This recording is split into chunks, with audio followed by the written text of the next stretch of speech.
session is over, could negotiations be as well? And a new law could protect homeowners from shady contractors. We explain in Capitol Report.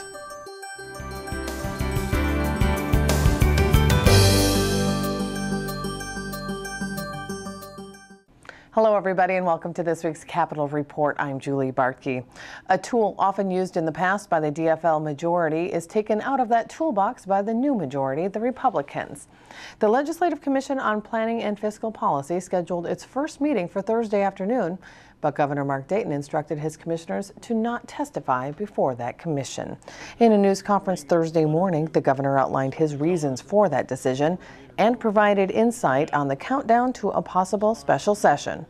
This is the $39 billion that current law, as of January, required the state to spend for the next biennium, and I've come down to $35.8 billion, which is almost halfway.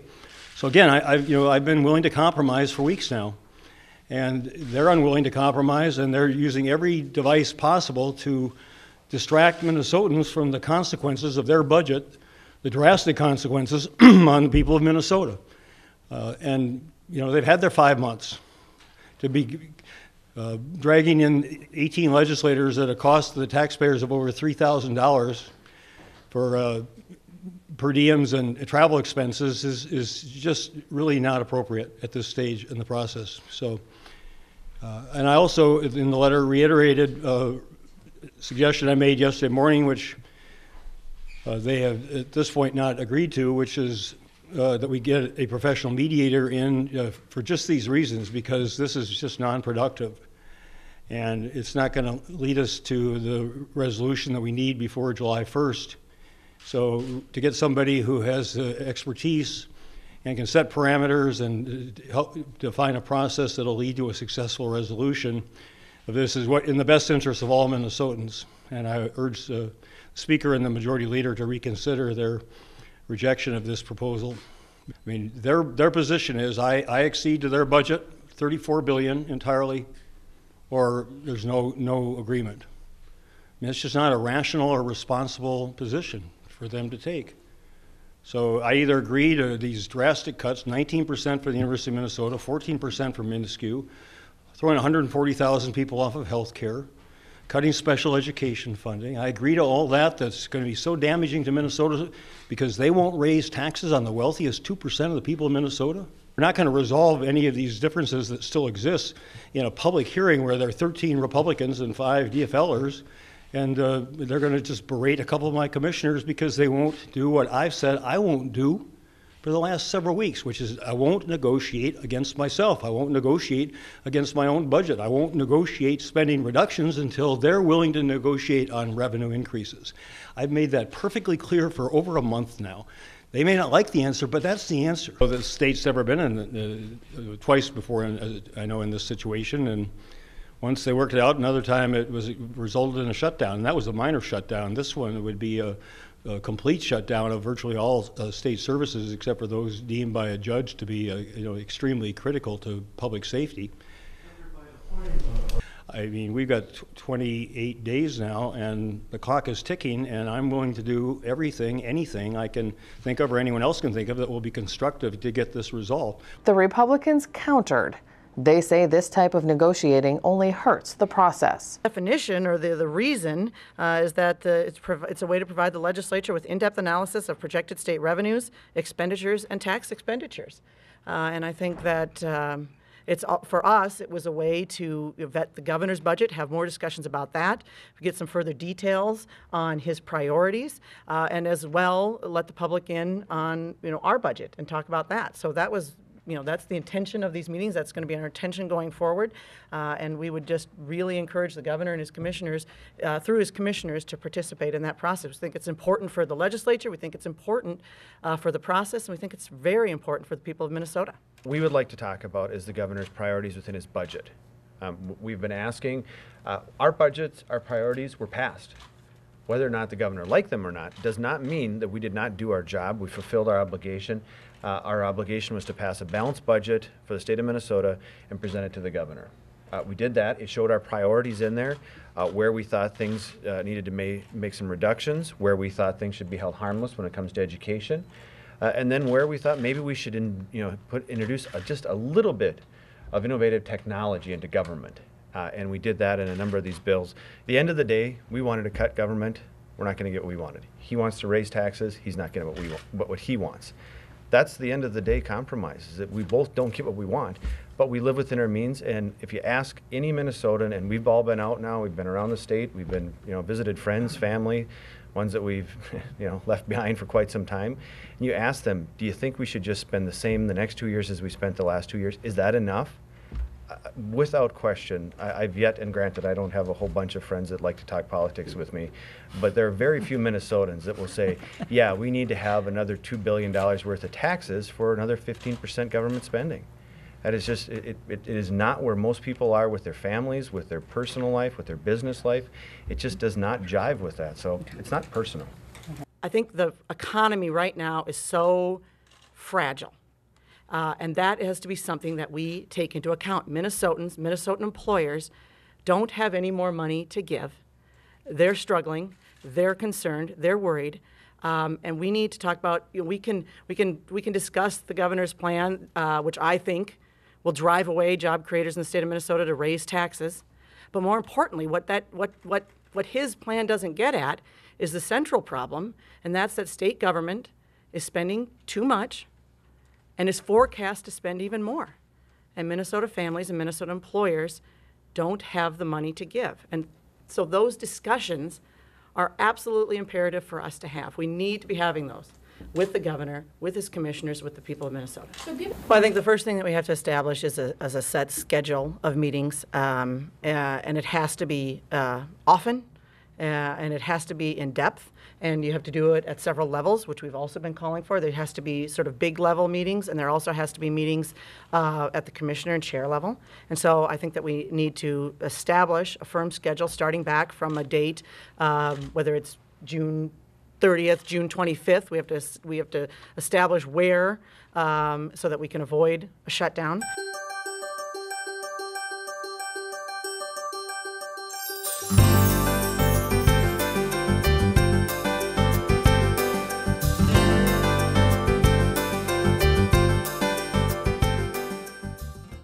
He's been a part of the Department of Natural Resources for nearly 20 years, and in January, he was tasked with leading that department. Please welcome to Capitol Report, Commissioner Tom Landwehr. Thanks for joining us today. Thank you very much for having me. So, Commissioner, let's begin with you and your resume. Again, nearly 20 years with the DNR. Governor Dayton was quoted when he appointed you, and he stated, "No other agency of state government affects as many Minnesotans' lives as directly as the DNR. Tom's mandate from me is to bring out the best in the agency and all of its people." How do you hope to achieve this? Well, to the first point, the department, people think of the department when they think of state parks, and they think of the department when they think of, fishing and hunting. People sometimes don't remember the department also is hugely responsible for economic development, much of it in northern Minnesota via state forests and forestry and mining, taconite and other mining as well. So we have a huge impact on people's lives. And I think, the government is the governor is somebody who believes that government can and should do good. And I think that's what he is really saying when he says, we need to move the agencies to do the best we can. It is to make sure that Minnesotans, we have a healthy economy. It is we have a healthy environment. It is that state employees are recognized as being the good professionals they are and allowed to do the right things that they need to do, and that we make sure that however we act, we're acting as efficiently and as economically as possible. And having been at the department up until about 1999, I know all those things are achievable. We've got an outstanding staff. We've got a huge constituency that supports what we're doing, and we do a very important job. So I see that as a very accomplishable challenge. And you also work very closely with the legislature. Let's talk about this past session and some of the bills or non-bills. The Game and Fish bill was vetoed by the governor. The legacy bill didn't pass. Right. What was your impression of the policy and funding proposals that were introduced? Well, the the Game and Fish bill did not pass last year either. This is the second year in a row we've not had a Game and Fish bill. And there are a number of things in there. It tends to be a technical bill, sort of cleanup bill, but there are a number of things in there the governor really didn't like, one of which would have changed some ATV requirements. It was a bill that was opposed by both Polaris and Arctic, two of northern Minnesota's largest employers. The governor said, you know, we're not going to unnecessarily hinder our local employers. So he vetoed that. There were some things in there that we liked that we hope will come back again. But that was the only one that the governor, only environmental bill the governor vetoed. The other environment policy bill passed, and that had a number of important things in it, one of which was new authorities for the control of aquatic invasive species. And that's a term probably 5 years ago nobody had ever heard of, but AIS, or aquatic invasive species, are things like zebra mussels, Asian carp are the two things that are very visible now. And frankly, in order to control the spread of those entities, we need to have some more authorities, and that's what that new bill provided. So you can expect, you know, closer inspections of boats as they're leaving infested waters. For instance, you have to now drain your minnow bucket when you leave a body of water. So there's some new things in there that are going to be tools for us to help slow the spread of these aquatic invasive species, because they can have such a negative impact on our lakes and our rivers. The governor's veto letter on that Game and Fish bill left it open-ended for negotiations during a special session. So in other words, so much of this is fluid right now. What is your department doing to prepare for a special session? Well, at this point, we've provided our input on the previous bills, the bills that were actually passed. We did an analysis of all those bills and provided that to the governor and staff. And at this point in time, we're not doing anything additional. We're waiting to see, you know, when a special session's called, if a special session's called, what bills might be considered. You know, in all bills, there are things we like, things we don't like, and you know, we want to work on ensuring the things we like get considered. Two bills that didn't get heard or passed are the hunting and fishing license increase bill and the aquatic invasive species surcharge bill, both bills that would have provided additional funding to do our hunting and fishing programs and to do better control of aquatic invasive species. So we're hoping those bills will come back as part of the final negotiations. And moving forward from that, there's no secret that everybody is preparing for a government shutdown as well. So what is your department doing to essentially prepare and you know, what steps have you taken so far? Well, we're still optimistic, of course, that there won't be a shutdown, but the Office of Management and Budget is overseeing all of the operations of all the state agencies right now in terms of preparing for a possible shutdown. And, you know, there was a near shutdown in 2005, and so there were plans and things that were drafted back then. We're really just taking a look at those things right now and seeing if we need to improve on those plans or refresh those plans so that we are ready to go in the case of a shutdown. And in the case of a shutdown, what can Minnesotans expect specifically to your department? Well, I've never been through this, of course, through a shutdown because I wasn't here in 2001 or 2005. But, you know, in the event of a shutdown, well, state parks are closed, obviously. Many of our forestry contracts for cutting timber on state forest lands are no longer able to be followed. Contracts we have with vendors to improve facilities and so on have to be set aside. So there's a lot of things that stop when state government stops on July 1st, and we're really just at the beginning of trying to figure out what all that is. And so, Commissioner, given all the uncertainty, what would your advice be at this point to Minnesotans? Should they just go ahead and make plans as if there won't be a shutdown, or should people be cognizant that this could happen? What's your advice? Well, I think, you know, everybody's aware of the situation. We all need to be aware of the situation. When we start getting some sense of what the impact will be, we're going to advise people. You know, if we think that the parks are going to be shut down July 1, at some point we're going to say, look, don't plan on a state park being open. But we're not there yet. You know, we're not there yet. We're still, like I say, planning for success, planning for the deal being brokered, but we're going to be monitoring closely, and as we get to the point where we can actually say, do this or don't do that, we will certainly let people know. Okay, Commissioner Tom Landwehr, thanks for your time today. We appreciate it. Well, thank you very much for having me.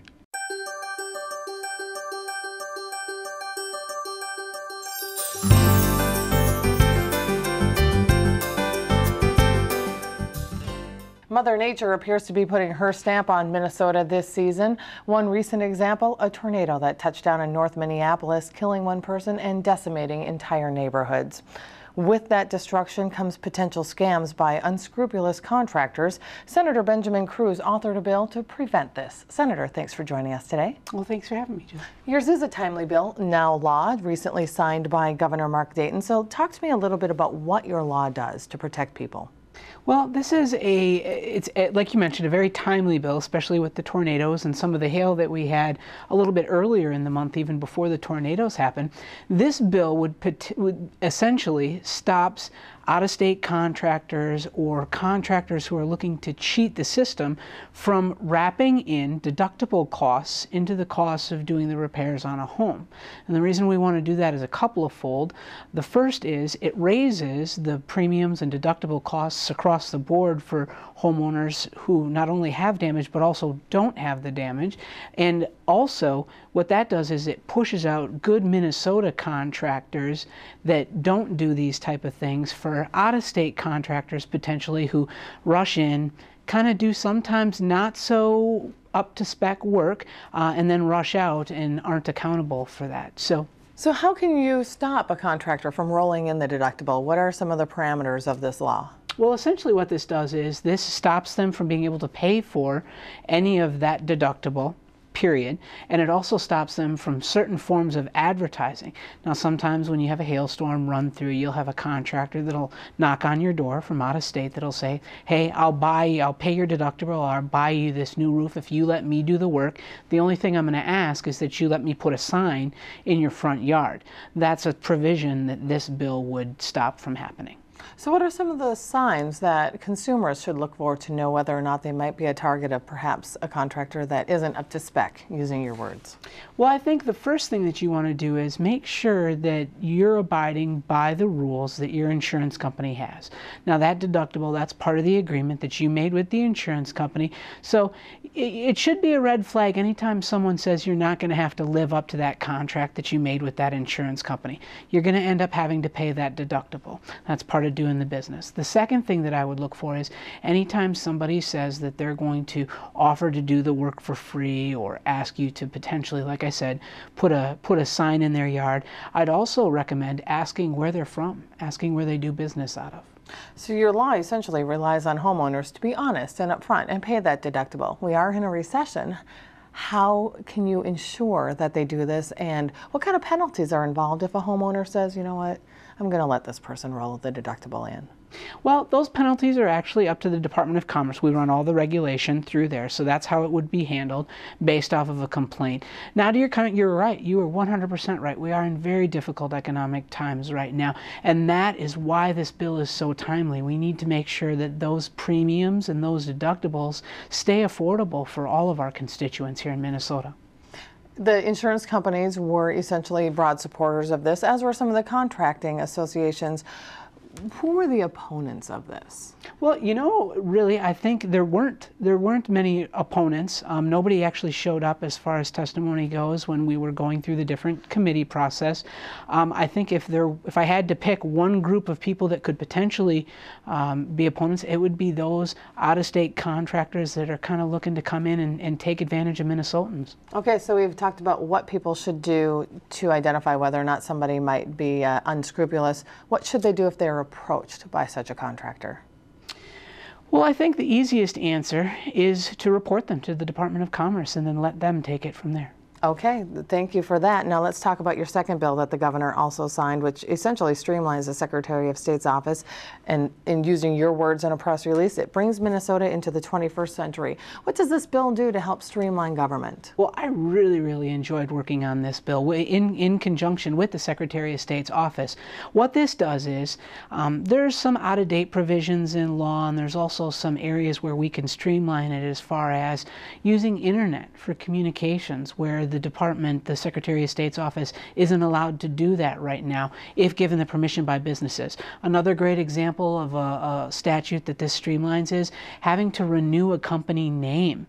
A lot of people don't know this, but here in Minnesota, after 30 years, those names have to be renewed. This would basically just make that a perpetual name instead of forcing the company to come back and do that. Different things like that. It makes it a little bit easier for a business to keep its name as it transfers from out of state, which is something that we definitely want to do right now. We want to promote as much of a business-friendly environment as possible. Some different things with mailings and that type of stuff. So the streamlining, how quickly do you expect these provisions to be rolled out, to be implemented? Well, actually, they are, for the most part, in place right now. We just needed to give the Secretary of State's office permission to do them. They have all of the email stuff set up. Most of this was just laws that put a lot of onus on businesses rather than the Secretary of State's office. So essentially, the impact will be felt immediately. Okay, Senator Cruz, thank you and congratulations on your bills being signed into law. We appreciate your time. Thank you, Julie. Appreciate it.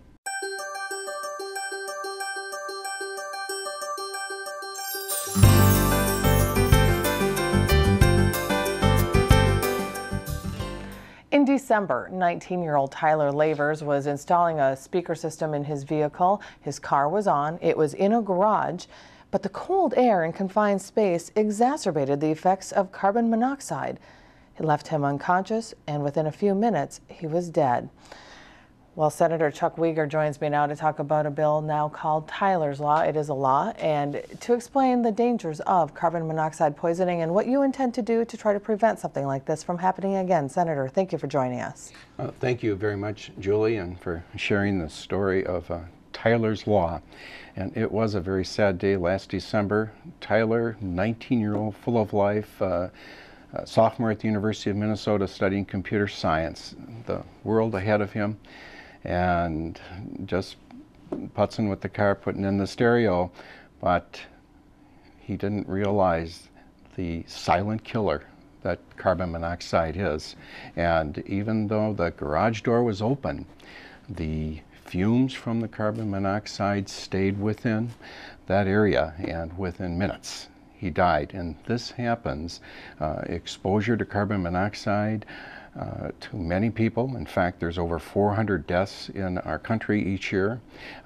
Nearly 20,000 people going to be treated for this, many hospitalizations. It's a silent killer, it's deadly, and it could be prevented. So that's why we brought a bill to the legislature, and we're very pleased that we now have Tyler's Law that's going to do some good things. And let's talk about that law. What are some of the good things you hope to achieve with it? Okay. Three major items, but the overriding concern and objective that we want to accomplish is for public education on the way we can prevent carbon monoxide exposure. That's keep the idling outside. The bill itself and the new law will require in driver's education first that you will have a part of that training information about the danger of carbon monoxide, and many organizations have explained this, and particularly that if the garage door is open, it doesn't make any difference. You can die within minutes, or people in the house, babies, others could die if exposed. So in the curriculum for driver's training. Secondly, it will have a section in the driver's manual itself on the dangers of carbon monoxide exposure. And then thirdly, there'll be a section in the test itself with at least one question addressing this to hopefully make sure everyone gets it and will understand that this is a silent killer. And you talked a little bit about some of those deaths, and it might surprise some of our viewers to know that 20 people in Minnesota die annually from this poisoning. Yes. Do you hope that obviously the intent is to try to minimize that number even further, but how do you think that students will retain this information? I believe it will have an impact. In fact, when we had the hearings, there were so many people texting, emailing, getting on the phone, just reminding loved ones, including people, staffers at the Department of Public Safety, to just remind people that they may have thought, hey, if the garage door is open, then the carbon monoxide escapes, but just reminding you that it doesn't, and that it could be a killer. And so I know already that many people have become aware of the need for safety in this area and for increased safety, and that they're telling others. With passage of the law, it will have in place the instruction, the education, which you need to do for any awareness program. It also, though, there will be public service announcements, and the Lavers, Tyler's parents, Jeff and Kelly, who work so hard, and with the siblings, they are working with a number of organizations to help bring additional awareness to this. In fact, we've had national interest on this. Several states have taken some action, but we need to do a federal type of response. So bit by bit, it's going to make an impact, absolutely. And so you just touched on the broader audience that you are hoping to raise awareness of the issue. So what's next, Senator? What's the timeline for incorporating this into curriculum and getting the message out? Okay. It will be formally included in the next printing of the manual, and I believe that'll be sometime later this year. We don't have the exact date, but they always go through an update of the manual. They are aware of the need to do this. There's various languages that it's put into for interpretation. The driver's manual, I guess it's done in 5 languages, but that awareness, first through driver's training and then through the actual testing and the driving instructions, so making sure all the new drivers are aware. And that's actually being rolled out right now in terms of awareness and making through the public hearing process, but more formally when the next driver's manual's out. And then also, we anticipate a rollout of several public service announcements and testimonials, and that'll be happening very soon. The Lavers have been in touch with a number of organizations that are going to be partners in doing this, and we look forward to doing that, especially a lot of young people that want to get involved. There were scores of people, young people, friends and others, that were involved in talking to legislators about this, and they understand the need for this legislation. So it's in progress right now. And Senator, I don't mean to interject, but we're just about out of time, but I did want to ask you, is this an example of what people can do when they set their minds towards getting some legislation crafted? It's an example of citizen involvement at its best.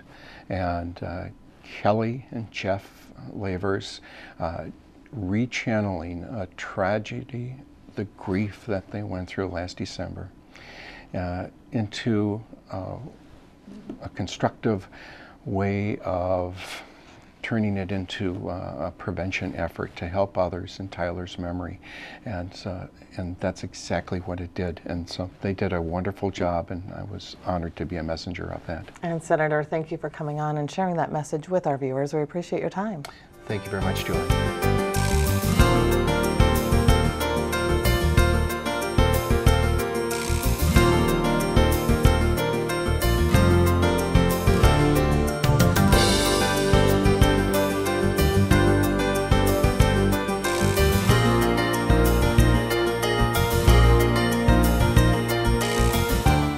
That's going to wrap up this week's program. From all of us at Senate Media Services, I'm Julie Barkey.